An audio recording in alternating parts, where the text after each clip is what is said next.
नमस्कार, आप देख रहे हैं बुलंद भारत में। हूं आपके साथ अखिलेश यादव। दर्शकों, आज हम मौजूद हैं छत्तीसगढ़ के लोरमी विधानसभा क्षेत्र में और यह मुंगेली जिले में आता है।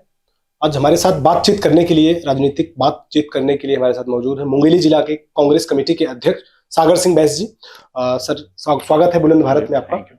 सर, अब हम बातचीत शुरू करते हैं। सब आप, चूंकि आप जिला अध्यक्ष है कांग्रेस पार्टी के, तो हम आपसे देश से जुड़े जो मुद्दे हैं उस पर हम बातचीत शुरू करते हैं। आपके नेता राहुल गांधी की सदस्यता अभी जल्दी में ही बहाल हुई है, इस पर आपका क्या विचार है? देखिए, काफी उत्साहजनक फैसला रहा है और चूंकि भारत में लोकतांत्रिक देश है और कई मायनों में जो केंद्र की सरकार है उन्होंने जो जिस तरह से लोकतांत्रिक प्रक्रिया को हनन करने का प्रयास किया है, उस हिसाब से न्यायपालिका पे फिर से एक बार भरोसा जागा है, न केवल कांग्रेस का बल्कि आम जनता का भी। और जो फैसला है निश्चित रूप से वो सत्यमेव जयते जो एक कथन है वो इस बात को साबित करता है। और आने वाले समय में, चूंकि अभी कुछ भाजपाइयों का कहना है कि पूरी तरह भी मामला लंबित है, तो उन्हें भी ये संदेश देना चाहता हूं कि ये मामला लंबित नहीं है। न्यायालय ने अपना फैसला दे दिया है और बहुत शानदार फैसला है और इससे निश्चित रूप से हम बहुत उत्साहित हैं।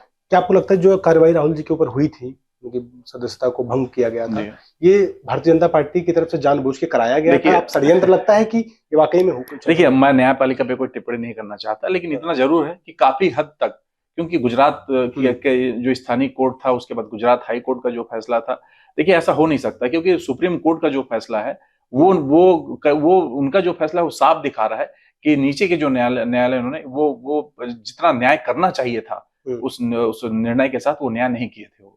और न्यायपालिका चूंकि हमारी सर्वश्रेष्ठ संस्था है, तीसरा स्तंभ है हमारा, मैं उसके बारे में टिप्पणी नहीं करना चाहूंगा, लेकिन सुप्रीम कोर्ट ने ये जरूर बता दिया कि वो जो था वो भारतीय जनता पार्टी का एक सोचा समझा षड्यंत्र था और उस षड्यंत्र का पर्दाफाश जो है वो सुप्रीम कोर्ट ने कर दिया। राहुल जी से जुड़ा एक सवाल मैं करूंगा। अभी आप देखा होगा कि पिछले दिनों राहुल गांधी जी की एक भारत जोड़ो यात्रा हुई थी, उसमें आप भी शामिल हुए थे। उस यात्रा का कितना प्रभाव पड़ा है इस देश में, आपके छत्तीसगढ़ में? आप देखिए, उस यात्रा ने पुनर्जीवित किया है, कांग्रेस को पुनर्जीवित तो किया ही है, साथ ही राहुल गांधी जी की जो छवि है उसको निखारने का काम किया है। क्योंकि राहुल गांधी जी जब आम व्यक्ति से मिले, हर वर्ग के व्यक्ति से, केवल एक व्यक्ति नहीं, चाहे वो किसान हो, मजदूर हो, नौकरी पेशा हो, हर व्यक्ति से और हर वर्ग के लोगों से जो उनकी मुलाकात हुई है, वो निश्चित तौर पे उससे जो है राहुल गांधी जी की छवि में बहुत निखार आया है और उनकी विश्वसनीयता में बहुत इजाफा हुआ है और उन्होंने देश को जाना है। सबसे बड़ी बात यह, देश के नब्ज को उन्होंने टटोला है। क्या लगता है आपको इसका प्रभाव, जो आगामी 5 राज्यों में चुनाव, उसमें छत्तीसगढ़ भी आपका है, 5 राज्यों में जो चुनाव है, इसका प्रभाव पड़ेगा?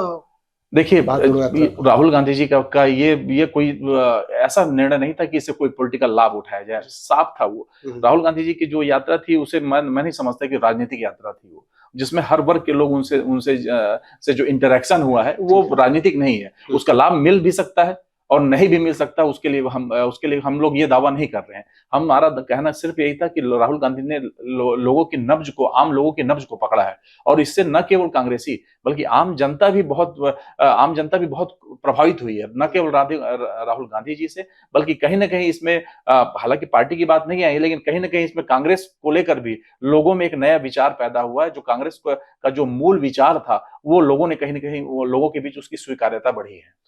अब हम बात करते हैं, पिछले कई महीनों से लगातार मणिपुर से ऐसी घटनाएं सामने आ रही हैं, ऐसे चित्र वीडियो सामने आ रहे हैं जो दिल को दहला दे रहे हैं। लगातार मणिपुर कई महीनों से जल रहा है। उस पर एक भारतीय नागरिक होने के नाते आपके क्या विचार है?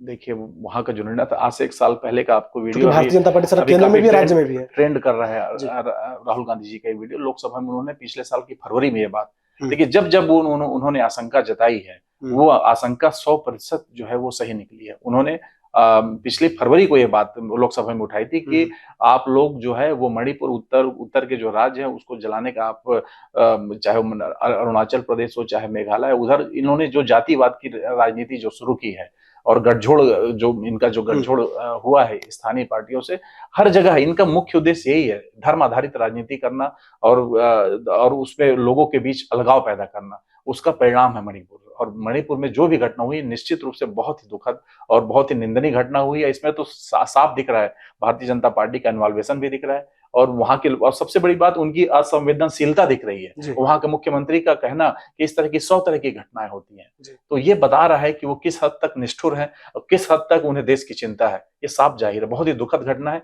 और निश्चित रूप से इसमें जो कांग्रेस करूंगा, राहुल गांधी जी स्वयं वहां गए थे, आम लोगों से वहां मिले भी है, और बहुत ही दुखद घटना है ये तो न केवल राज्य सरकार के लिए, केंद्र सरकार के लिए भी बहुत शर्मनाक है। अब हम छत्तीसगढ़ से जुड़े कुछ सवालों पे आपसे बात करते हैं, क्योंकि इसी साल के आखिरी में छत्तीसगढ़ में विधानसभा के चुनाव होने हैं। आपकी सरकार रही है, करीब 4.5 साल से ज्यादा बीत गया है समय। क्या लगता है आपको, इस जो आगामी चुनाव होगा, आपकी पार्टी यानी कि कांग्रेस पार्टी कहाँ पे है, अभी कहाँ पे है? बिल्कुल फ्रंट लाइन पे है, फ्रंट पे है, और हम सीना ठोक के कहते हैं। देखिए हमारा जो कार्यकाल रहा है, हमारे मुखिया का, भूपेश बघेल जी का, निश्चित रूप से विश्वसनीयता भरा कार्यकाल रहा है। लोगों के बीच जो उत्साह, जो हम नहीं बोल रहे हैं, ये कांग्रेसी नहीं बोल रहे हैं, ये आम जनता बोल रही है। आम जनता जो है वो भूपेश बघेल में अपना भविष्य देख रही है। सबसे अच्छी बात यह है कि हम लोग जितनी भी योजनाएं, चूंकि छत्तीसगढ़ था, जो को रिलेट करने के लिए हम 36 घोषणाएं हम लोग के द्वारा की गई थी, पार्टी के द्वारा संकल्प पत्र जो आया था, और उस 36, न केवल 36 बल्कि उससे बढ़कर आज छत्तीसगढ़ में 51 योजनाएं चल रही है छत्तीसगढ़ सरकार की। तो हम लोगों ने जितनी भी जो घोषणाएं थी उसे बिल्कुल अक्षरशः हम लोगों ने उसे पूर्ति की। कुछ एक बच गई है, ऐसा भी नहीं कहूंगा कि पूरी 36 की 36 घोषणाएं, कुछ घोषणाएं, महत्वपूर्ण घोषणाएं बची हैं। किन वजहों से बची है, शीर्ष नेतृत्व उसको बता पाएंगे। लेकिन जो मूल जो चीजें थी, जिससे कि जिसके पूरे छत्तीसगढ़ के बहुत बड़ा वर्ग प्रभावित होता है, उन सारे मुद्दों को हमारे मुखिया ने पूरा किया है। और बहुत हम लोग सीना ठोक के, आंख से आंख मिला के हम जनता से बात करते हैं, हम अपनी बात बताते हैं, और जनता स्वीकार भी करती है इस बात को कि छत्तीसगढ़ में जो है कांग्रेस की स्थिति बहुत मजबूत स्थिति में, और निश्चित रूप से हम दोबारा सरकार बना रहे हैं। 15 साल वर्सेज 5 साल, 15 साल भाजपा की सरकार रही, 5 साल आपको मौका दिया छत्तीसगढ़ में, तो 15 सालों से बेहतर आप कैसे 5 सालों में रहे? देखिए हर दृष्टि से, देखिए चाहे शासकीय योजनाओं की बात हो, चाहे उनके क्रियान्वयन की बात हो, चाहे छत्तीसगढ़ की संस्कृति कल्चर को आगे करने की बात हो, चाहे रोजगार की बात करें, चाहे किसानों की बात करें, मजदूरों की बात करें, किसी स्तर पर भारतीय जनता पार्टी का 15 साल पे हमारा 5 साल कहीं भारी नजर आता है। ये हम नहीं कहते हैं, ये आम लोग कहते हैं, क्योंकि वो सारे वादे, रमन सिंह जी के कार्यकाल के भारतीय जनता पार्टी के सारे वादे खोखले साबित हुए। एक छोटा सा एक उदाहरण यही कि जो धान को लेकर वो 15 साल झूठ बोल के निकल गए। 2100 रुपए समर्थन मूल्य, 300 रुपए बोनस की वो बात की है, 15 साल उन्होंने केवल झूठ पे निकाल दिया। तो वो लोग समझ रहे हैं। देखिए आज जो सरकार है, छत्तीसगढ़ की सरकार से आम व्यक्ति अपने आप को कनेक्ट पाता है, उसे लगता है नहीं मेरी सरकार है, क्योंकि पहली बार ऐसे छत्तीसगढ़ में छत्तीसगढ़िया सरकार बनी है जिसमें सारे लोग, शीर्ष स्तर के सारे लोग हमारे छत्तीसगढ़ की मिट्टी के हैं, जिन्हें समझ है, जिन्हें छत्तीसगढ़ की समझ है, जिन्हें छत्तीसगढ़ की संस्कृति कल्चर की समझ है। तो आम लोगों की सरकार है ये, कोई कांग्रेस की सरकार नहीं है। मैं कहता हूँ ये छत्तीसगढ़ की 2-3 करोड़ जनता की सरकार है। एक सवाल मेरा था, पिछले दिनों, कुछ दिनों पहले प्रधानमंत्री जी रायपुर आते हैं, बड़ी सभा को संबोधित करते हुए वो कहते हैं कि कांग्रेस पार्टी के लिए छत्तीसगढ़ की सरकार जो है, यानी कि भूपेश बघेल, कांग्रेस पार्टी के लिए एटीएम का काम कर रहे हैं। छत्तीसगढ़ का पैसा ले जाके हिमाचल प्रदेश, कर्नाटक और राज्यों में इस्तेमाल कर रहे हैं। छत्तीसगढ़ का पैसा लूटा जा रहा है, दोहन किया जा रहा है, मतलब एटीएम का काम कर रही है छत्तीसगढ़ सरकार कांग्रेस पार्टी की। जी, इस पर ये बड़ा संगीन आरोप है आपके। संगीन नहीं, ये हास्यास्पद है। और मैं कहता हूं उनका एटीएम तो अंबानी और अडानी है, भारतीय जनता पार्टी का और स्वयं मोदी जी का। देखिए मोदी जी के बारे में दिक्कत है कि उनकी ये जो सारा पैसा है वो अपनी जेब में नहीं डालते, वो अंबानी और अडानी के माध्यम से खेलते हैं। तो सारा आज जो पैरेलल सरकार केंद्र सरकार की जो चल रही है वो अंबानी और अडानी की वजह से चल रही है। सारी अर्थव्यवस्था, पैरेलल अर्थव्यवस्था जो उन्होंने खड़ी कर रखी है भारतीय जनता पार्टी को पोषित करने का काम, 14 मंजिल जो 7 मंजिल जो 7 स्टार भारतीय जनता पार्टी का जो वहां कार्यालय खुला है दिल्ली में, उसका जवाब पहले वो दें। और यहाँ तक कि छत्तीसगढ़ सरकार है, यहाँ तो हम हर किसानों, हर लोगों के खाते में पैसा डालने का काम कर रहे हैं। तो कौन सा ये गलत है? देखिए सबसे बड़ी अच्छी बात बताऊं कि हमारी सरकार जो है, हम लोक कल्याणकारी योजनाओं पे भरोसा करते हैं, और केंद्र की सरकार वो व्यापारी सरकार है, व्यापारियों की सरकार है। वो जैसे ईस्ट इंडिया कंपनी आई थी, उस तरह के वो व्यापारिक सोच वाले लोग हैं। वो लोग व्यापार अपने फायदे के लिए संस्थाओं को बेचने का काम करते हैं। वो केवल वो उनका राजनीतिक और व्यापारिक दो सोच है उनकी। जबकि हमारी सरकार है कि हम घाटा भी, नुकसान भी सहेंगे, लेकिन लोक कल्याणकारी ऐसी हम योजनाएं होंगी जिससे आम लोगों को फायदा होगा। ये भारतीय जनता पार्टी और कांग्रेस की सोच में फर्क है। अगला सवाल हम करेंगे आपकी विधानसभा से। उसके पहले हम चाहते हैं कि आप सवाल जाते जाते दीजिए, उसका जवाब दीजिए आप। छत्तीसगढ़ नक्सल प्रभावित क्षेत्र रहा है और भारत के पिछड़े राज्यों में आता है, पिछड़ा क्षेत्र माना जाता है। क्या लगता है आपको नक्सल पर, और यहाँ की जो आप देखेंगे, अब गांव में जाता हूँ मैं, लोगों के पैर में चप्पल तक नहीं है, मतलब इतनी गरीबी मैंने देखा है छत्तीसगढ़ में। और क्या लगता है कुछ बदलाव, मूलभूत जो लोगों की सुविधाएं, जो मूलभूत, चाहे सड़क की बात करें, आज भी स्थिति थोड़ा सा खराब दिखी है मुझे, चाहे नक्सल प्रभावित क्षेत्रों की बात करें, चाहे आपका जैसे विधानसभा क्षेत्र है उसमें जो आपका टाइगर रिजर्व वाला क्षेत्र, पहाड़ी क्षेत्र है, वहां पे लोगों का जो जनजीवन है कितना सुलभ हुआ है और कितना सरल हुआ है, या कि पहले की तरह आज भी वही है? देखिए, बस्तर की जहां तक आप बात कर रहे हैं, बस्तर में आप पिछले 4.5 साल का आप ऑथेंटिक रिकॉर्ड उठाकर देख लीजिए। ऐसी कोई बड़ी घटना, एक दो घटना ही हुई है, बड़ी घटना एक भी नहीं हुई है। जितना भारतीय जनता पार्टी के शासनकाल में जो नक्सलवादियों का जो हौसला बुलंद हुआ करता था, आज उनका हौसला टूट चुका है। आज आपको जो पता है, अभी बरसात में वहां अभी ऑपरेशन चल रहा है, जहां हमारे सीआरपीएफ के, सीएसएफ के हमारे जवान हैं, वो बरसात में उनके घर में घुस के उन्हें उनका सफाया कर रहे हैं। तो ये जीरो टॉलरेंस है। भूपेश बघेल जी का साफ निर्णय है कि नक्सलवादियों से कोई बातचीत नहीं होगी। एक दो बार कोशिश भी हुई, लेकिन उन्होंने साफ कहा कि किसी भी कीमत पर हम नक्सलवादियों से बातचीत नहीं करेंगे। क्योंकि अब देखिए, वहां की जो नक्सली जो, अब वो नक्सल के जो मूल विचार था वो खत्म हो गया है। अब जो नक्सलवाद, जो तथाकथित जो नक्सलवाद है, ये सिर्फ लूट और व्यापारियों, ये देखिए, नक्सलवादी, अब नक्सलाइट लोग अब मूल विचार से भटक गए हैं। वो लोग अब वहां सिर्फ दोहन का काम कर रहे हैं, भया दोहन कर रहे हैं। वहां के जो खनिज है, उन पे उनकी नजर है जी, उन पे उनकी नजर है, और वो उस हिसाब से काम कर रहे हैं। नक्सलवाद का मूल विचार खत्म हो चुका है। और वहां की जनता, जब से हमारी सरकार आई, आपको बताऊं कि वन क्षेत्र के हमारे रहने वाले भाइयों के लिए जो काम हुआ है, वो कभी सोचा भी, भूपेश बघेल के पहले जो रमन सिंह थे, कभी सोचा नहीं है उन्होंने। आज हम चाहे तेंदुपत्ता के रेट की बात करें, चाहे वनोपज, देखिए 7 वनोपज लेते थे, खरीदी होती थी भारतीय जनता पार्टी काल में। आज हम लोग 65 वनोपजों की खरीदी कर रहे हैं। तो हम लोगों ने रोजगार का रास्ता दिया है, क्योंकि शुरू से ही ऐसा रहा है। कांग्रेस की नीतियां, ये हमेशा समाज के अंतिम व्यक्ति को लेकर हम सोचे हैं, चाहे वो जंगल के भाई हों, चाहे हमारे सतनामी समाज के भाई हों, अनुसूचित जाति के भाई हों। हमारे मूल वाहक, संदेश वाहक यही लोग हैं, यही हमारे वोट, इन्हीं का हमें आशीर्वाद भी मिलता रहा है। तो हम लोगों ने, हमारी सारी योजना इनको लेकर बनती है।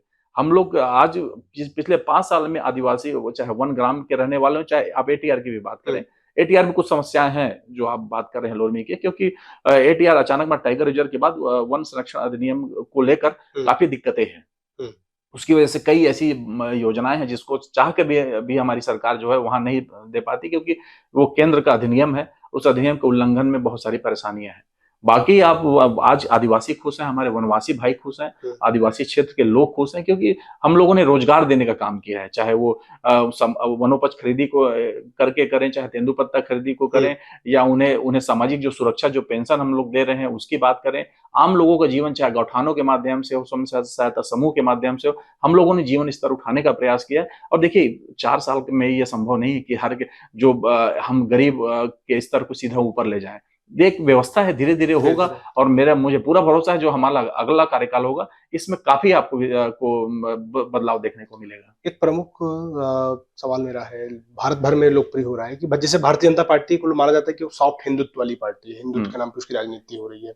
लोग कह रहे हैं कि छत्तीसगढ़ में भूपेश बघेल ने हिंदुत्व की राजनीति करने के लिए जो मैदान है उसको बीजेपी के लिए छोड़ा नहीं। हर वो कदम उठा रहे हैं जो बीजेपी और राज्यों में उठाते हैं, चाहे राम की बात करें हम, चाहे कृष्ण की बात करें, चाहे और धार्मिक कार्यक्रमों की बात करें। तो भूपेश बघेल क्या बीजेपी का जो एजेंडा है उसको अपना रहे हैं क्या? नहीं, ये जो भूपेश बघेल कर रहे हैं, ये हमारे कांग्रेस का मूल विचार ही यही है। महात्मा गांधी जब कहते हैं कि जब महात्मा गांधी की मृत्यु हुई थी, जब उन्हें गोली मारी गई थी, तब भी उनके मुंह से हे राम ही नहीं निकला। तो हम लोग का राम के विचार से कभी अलग नहीं रही कांग्रेस पार्टी। ये कहना कि भूपेश बघेल जी एजेंडा को उनके अडॉप्ट करें, ये बिल्कुल गलत बात। ये हमारा मूल एजेंडा यही है। हमारा मूल यही है कि हम केवल हिंदू की बात नहीं करते, हम केवल एक जाति, एक धर्म की हम बात नहीं करते, हम धार्मिक समभाव की बात करते हैं। और ये कांग्रेस की समावेशी पार्टी है, जो हर धर्म, हर जाति के लोगों को लेकर चलती है। और जो हमारा भगवान राम का विचार कोई एक जाति या एक वर्ग के लिए नहीं है। भगवान राम का विचार, भगवान राम हर धर्म के लोगों में स्वीकार है। भगवान राम का एक नाम ऐसा है कि हर धर्म के लोग उन्हें स्वीकार करते हैं, क्योंकि वो जीवन पद्धति है। भगवान राम ने जो बताया है, भगवान राम जो आदर्श हैं, वो केवल एक धर्म एक जाति के लोगों के लिए नहीं है, बहुत सारे लोगों के लिए उनका उनका पूरा जीवन जो है पूरे आम मनुष्यता के लिए संदेश है वो। इसीलिए उन्हें मर्यादा पुरुषोत्तम बिल्कुल कहा। बिल्कुल, तो वो गहना गलत है, ये हमारा मूल विचार ही है जो भूपेश बघेल जी कर रहे हैं छत्तीसगढ़ में। आप हम अगला सवाल हमारा ये है कि मैं बता दूं कि सागर सिंह बैस जी मुंगेली जिला कांग्रेस कमेटी के अध्यक्ष हैं और लोरमी विधानसभा क्षेत्र से कांग्रेस के प्रबल दावेदारों में प्रमुख दावेदार भी हैं। तो आपसे जानना चाहता हूं कि मान लीजिए कल आपको कांग्रेस पार्टी की तरफ से दावेदार बनाया जाता है, उम्मीदवार बनाया जाता है और कल आप चुन के भी आते हैं, विधायक बनते हैं, तो लोरमी के लिए खास करके आपका मिशन और विजन क्या है? आप क्या करेंगे? सबसे पहले प्राथमिकता क्या रहने वाली होगी? देखिए, सबसे पहले प्राथमिकता तो यही है कि हमारे जो लोरमी के भाई हैं, जो भी हो, चाहे देखिए चाहे किसी भी कोई भी परेशान हो, चाहे आम व्यक्ति हो, उनके उनके आंसू पोंछने का काम, पहला काम हमारा यही है कि कोई व्यक्ति यहाँ परेशान ना हो। दूसरा महत्वपूर्ण विजन मेरा ये है, क्योंकि सेवा, राजनीति कोई व्यापार नहीं है, राजनीति कोई ऐसा कोई बिजनेस नहीं है कि जिसमें आप इन्वेस्टमेंट करें और उसका वापसी का आप उम्मीद करें। ये बहुत ही प्योर हार्ट का काम है, बहुत ही सेवा का काम है, बहुत ही त्याग का काम है, तपस्या का काम है। तो मेरा एक विजन इस लोरमी, क्योंकि जो आप भी जान रहे हैं लोरमी पूरा कृषि आधारित क्षेत्र है, यहाँ ऐसा कोई बड़ा उद्योग ऐसा नहीं है, चाहे कृषि आधारित उद्योग हो चाहे किसी भी तरह का उद्योग हो। एक उद्योग का मेरा सपना है कि एक उद्योग ऐसा उद्योग हो जिससे कि आज हमारे आज भी भाई कुछ जो पलायन करते हैं बड़े शहरों में रोजगार को लेकर, मेरा सपना ये है कि कम से कम एक ऐसा रोजगार, एक ऐसा उद्योग यहाँ स्थापित हो जिससे कि कम से कम हमारे लोरमी क्षेत्र के भाइयों को रोजगार के लिए भटकना ना पड़े। पहला मेरा सपना यही है।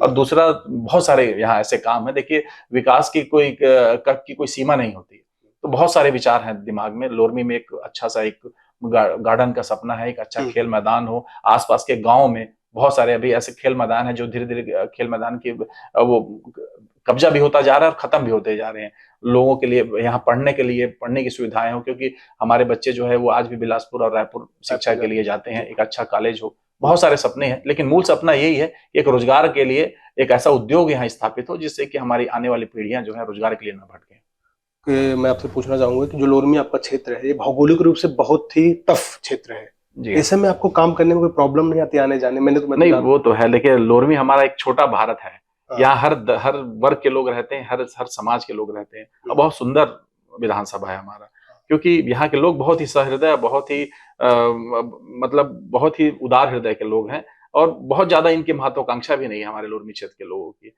तो अभी जो नई पीढ़ी आ रही है उन्हें वो थोड़ा सा जागृत हो रहे हैं, वो हो रहे हैं। आप भौगोलिक दृष्टि से आज हमारे जंगल के जहाँ बैगा आदिवासी भाई हैं, वहीं हमारे सतनामी समाज के गुरु घासीदास बाबा के हमारे मानने वाले हमारे भाई हैं बड़ी संख्या में साहू समाज के लोग हैं, कुर्मी समाज के, जायसवाल, हर समाज के लोग बहुत ही सामंजस्य, बहुत ही सौहार्द पूर्वक यहाँ रहते हैं। टफ जरूर है, लेकिन मजा आता है काम करने में, क्योंकि दिन में अब आप कुछ लोग, अगर आप 10 लोगों की भी समस्याओं को आप हल करते हैं जो बड़ी उम्मीद से आपके पास आते हैं, तो इससे अच्छा अनुभव कुछ नहीं है, इससे अच्छा मैं कहता हूँ आशीर्वाद कुछ भी नहीं है। क्या आपको लगता है यहाँ भी जातिवाद की राजनीति होती है? बिल्कुल नाम पे वोट मिलते हैं? बिल्कुल नहीं। लोरमी क्षेत्र के लोग इतने जागरूक लोग हैं, ये बिल्कुल जाति पे भरोसा नहीं करते। जातिवाद की राजनीति शून्य है। अगर जातिवाद की राजनीति होती तो यहाँ 4 बार जो धर्मजीत सिंह, जो यहाँ के क्षेत्रीय विधायक हैं, अभी वर्तमान में भी है, कभी उनको नहीं चुनती। सिंह ठाकुर समाज के यहाँ लोग तो बहुत कम है, 2 लाख की आबादी में बहुत कम लोग हैं।